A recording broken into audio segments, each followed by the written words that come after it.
ऋतु परी और श्रुति परी दोनों परी लोक की राजकुमारियां थीं। दोनों बहनें स्वभाव से दयालु और परोपकारी थीं, मगर उनके मत अलग अलग थे।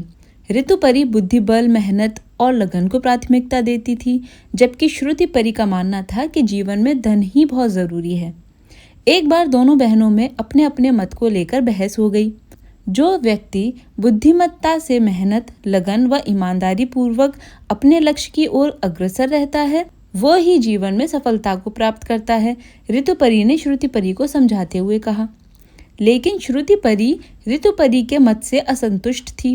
वह बोली, नहीं ऋतु बहन, यदि व्यक्ति के पास धन न हो तो उसकी बुद्धि, मेहनत व लगन का कोई मूल्य नहीं होता। आज के युग में धन ही व्यक्ति को मान, सम्मान व सफलता दिलाता है। तुम्हारे कहने का अर्थ है मान, सम्मान व सफलता धन के अधीन है, उसके बिना व्यक्ति पंगु है। ऋतु परी अपनी बहन के मत को सुन हैरान थी।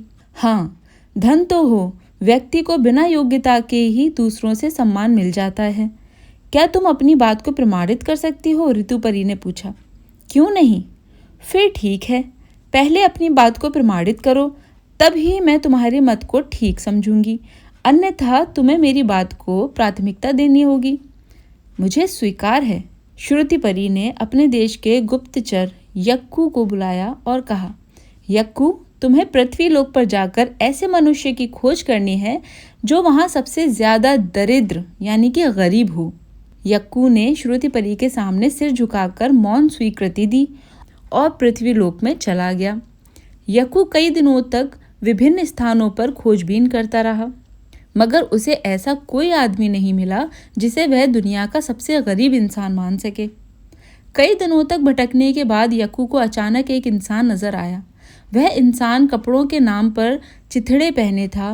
वह कूड़ेदान के झूठन बीन कर खा रहा था।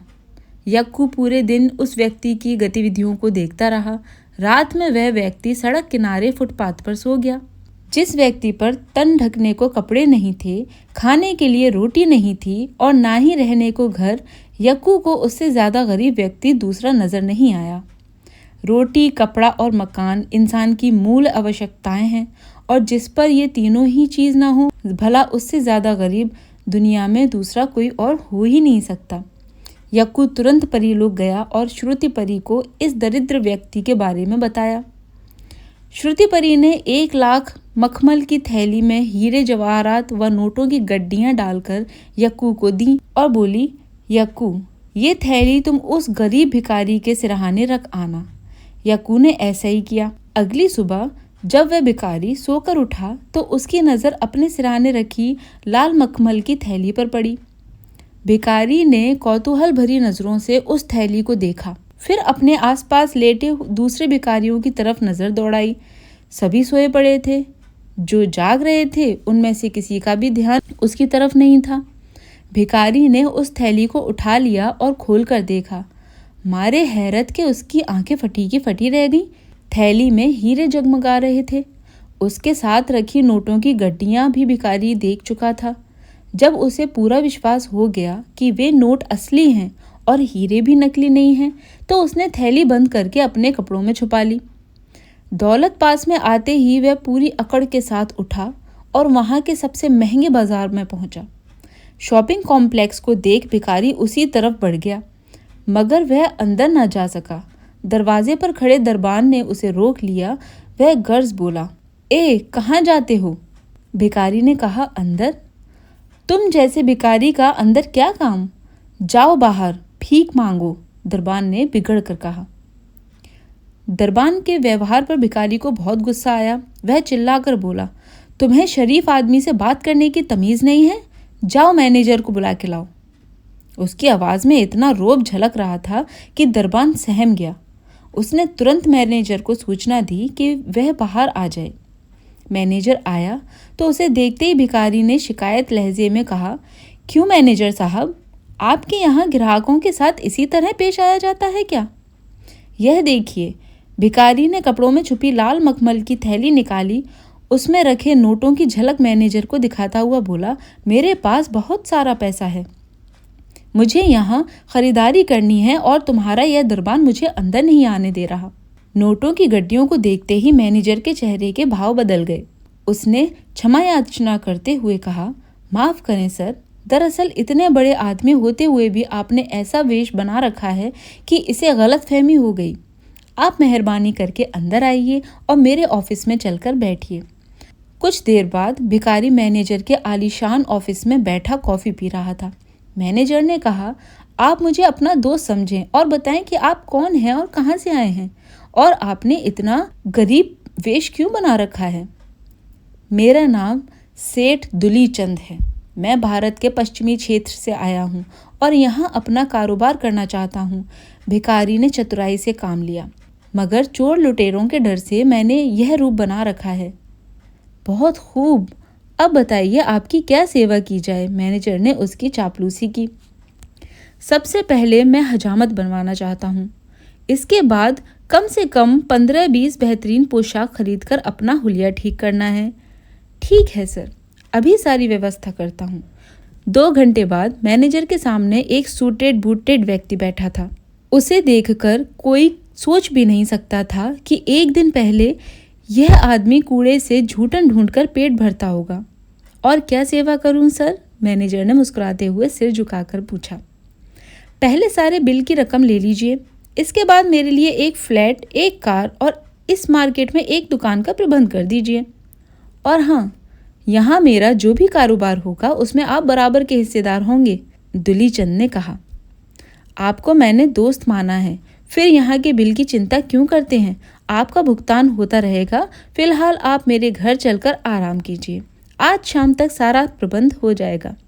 करीब 1 महीने बाद श्रुति परी ने अपने गुप्तचर यक्कू को बुलाया और कहा, यक्कू, तुम पृथ्वी लोक पर जाकर उस भिखारी की स्थिति का पता लगाओ कि वह क्या कर रहा है और कैसे रह रहा है।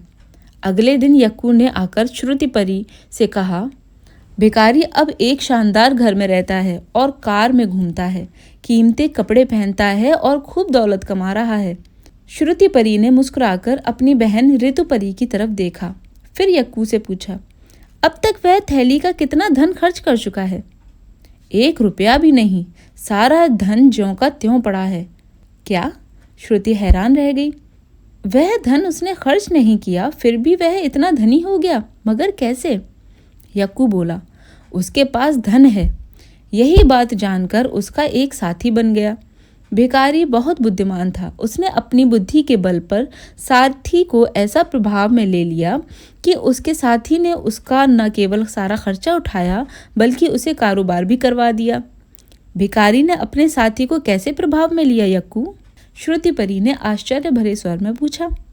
उसने अपनी दौलत की झलक अपने साथी को दिखाई और कहा, मैं जो भी कारोबार करूंगा तुम उसके बराबर के हिस्सेदार रहोगे। उसका साथी खुश हो गया और उसने अपने साथी को कारोबार करा दिया। भिखारी बहुत बुद्धिमान है।